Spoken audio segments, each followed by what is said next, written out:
I was reminded recently how much the idea of perfection can totally be the enemy of just getting stuff done.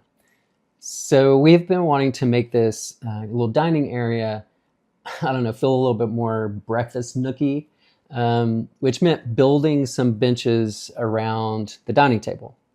And I think I'm going to do a separate video on kind of the impact of built-ins, furniture, storage, seating, even beds. Things that are specifically designed and built for a space can have so much more impact than I think things that are just mass manufactured to fit any space. Doing it with the exact dimensions, thinking about how this material is going to work with other materials in the room, more often than not, makes something feel more authentic. As I said before, I think that authenticity is what adds value to your home ultimately, but also just makes it better to live in. So I went through an abbreviated version of my design framework. So see the space, find a fix for the thing that's bothering you, and prove the plan, which basically just boils down to designing something, thinking through what materials you want to use, and pricing it out, getting samples of those materials so that you know it's going to work.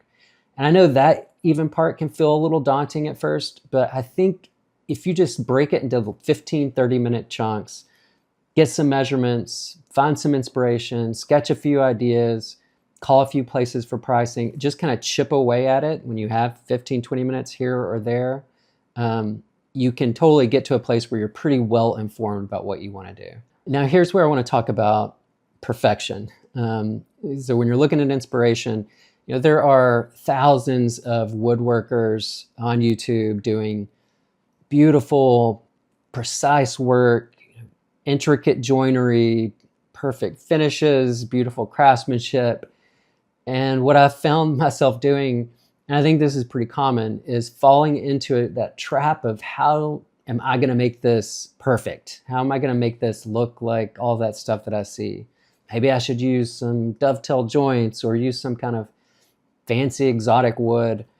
And before I knew it, I'd spent 3 or 4 weeks in this planning loop, just trying to find the perfect solution, when in reality, the only perfect solution is the one that actually gets built. So instead of looking for perfect, I think it's much more helpful to start with constraints. And so here were mine. This is my shop. Yes, that is just a piece of rigid foam board on the ground. I have a crawl space kind of underneath the house where I can kind of store my tools, but most of my work happens out in the elements, which in the Pacific Northwest is not an easy task. So I needed something I could do quickly so I wouldn't get stuck out in the rain. Second, tools. I do pretty much everything with a track saw, a palm router, wood glue, and some screws. And I'm planning a kind of bare bones tool guide video soon, just kind of the essentials that I actually get the most use of. So watch out for that if you're interested.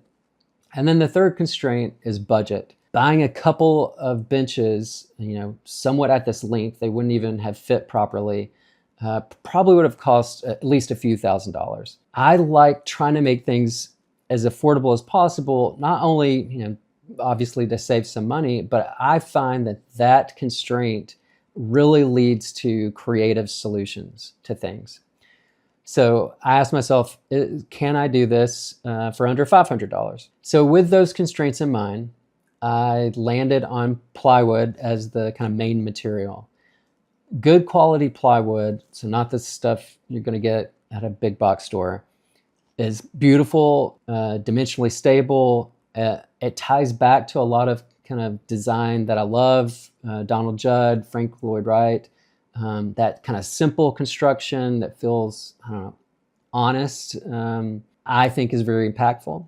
And we've used a lot of cherry plywood in our other cabinets and storage areas and this dining table. So I wanted something that would go well with the cherry, but also something to have a little bit of variety. So I chose a clear vertical grain Douglas fir for the benches. Now I'll be sending out in a newsletter kind of the exact plans for how I did these benches and probably this dining table.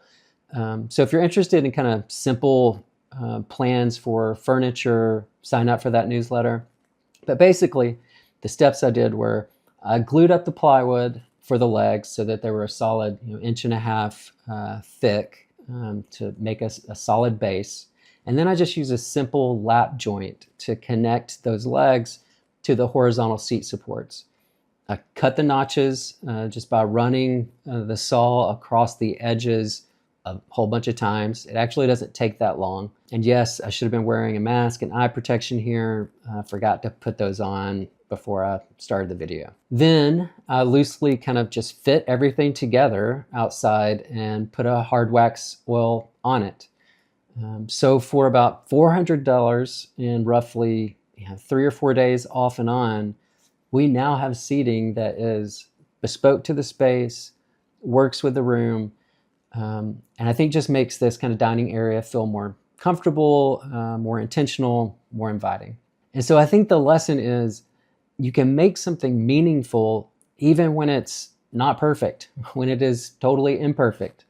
If it's guided by clear constraints and some solid design thinking, I think you can change your space pretty easily. So again, if you like the plans for some simple furniture, benches, table, sign up for the newsletter.